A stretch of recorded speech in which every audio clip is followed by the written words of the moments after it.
ভাগ্যের পরিবর্তন ঘটাতে ধার দেনা করে সুদূর ওমানে পাড়ি জমালেও প্রবাস জীবন সুখের হয়নি ফরহাদের। এক দুর্ঘটনায় নিজের চিকিৎসার ব্যয়ভার বহন করতেই প্রবাসে কষ্টার্জিত সব অর্থ খরচ হয়ে যায় তার। কোনো রকমে সুস্থ হয়ে দেশে ফিরলেও সাথে আনতে পারেননি কিছুই।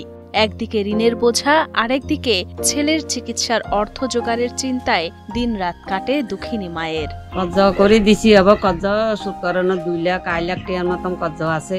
আগের কর্জ লই, এঙ্গার কর্জ লই, এই টেনশনে বহুত বিপদে আছি।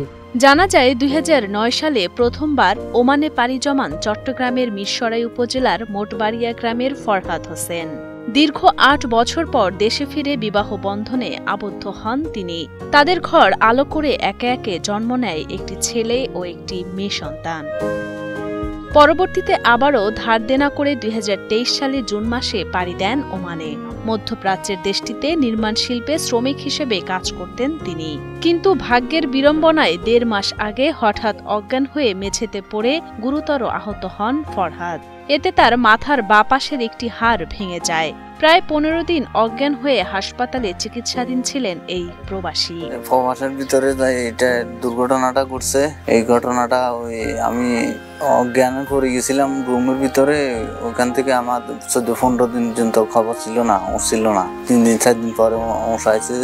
তখন আমি জানতেছি, বুঝতেছি যে আমার কি হয়েছে।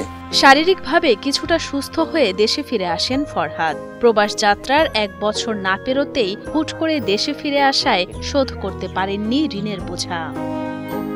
উল্টো নিজের চিকিৎসা করতে খরচ হয় অনেক টাকা। উন্নত চিকিৎসার জন্য আরো দরকার অন্তত 2 লাখ টাকা। এটার পরে অপারেশন করছি, ফ্যাটের এখানে কাটা হয়েছে। ফ্যাটের কাটি এখানে, এটা এখানে রাখছি ফ্যাটের ভিতরে। তারপর 1 মাস 1.5 মাসের মতো ওখানে হাসপাতালে ছিলাম। ওখান থেকে হালকা সুস্থ হয়েছি আর দেশে চলিয়েছি। বর্তমানে শারীরিকভাবে অসুস্থ থাকায় কাজ করার শক্তি নেই ফরহাদের।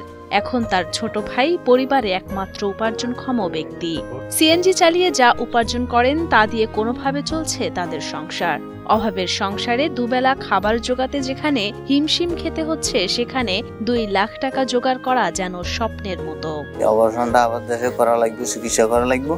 চিকিৎসার জন্য টাকার প্রয়োজন 2 লাখ টাকার মতো। এখন 70-80 হাজার টাকা জোগাড় হয়েছে, আর বাকি টাকার প্রয়োজন। এই টাকা বলে আমি এখন হাসপাতালে যেতে পারতেছি না। ফরহাদ ছোট থাকতেই মারা যায় তার বাবা শহীদুল ইসলাম। নানা কষ্ট ত্যাগ স্বীকার করে কোনোভাবে সন্তানদের বড় করে তোলেন দুঃখিনী মা। তবে টাকার অভাবে তাদের করাতে পারেননি পড়ালেখা। এক পর্যায়ে সুখের আশায় বিভিন্ন জায়গা থেকে ঋণ করে ছেলেকে ওমানে পাঠালেও সুখ আর পেল না দুঃখিনী মা। ছেলেকে সুস্থ জীবনে ফেরাতে সমাজের বিত্তবানদের সহযোগিতা চান তিনি। সবার কাছে চাইয়ের সবাই যদি আশ্রা দেয়, আশ্রা হইল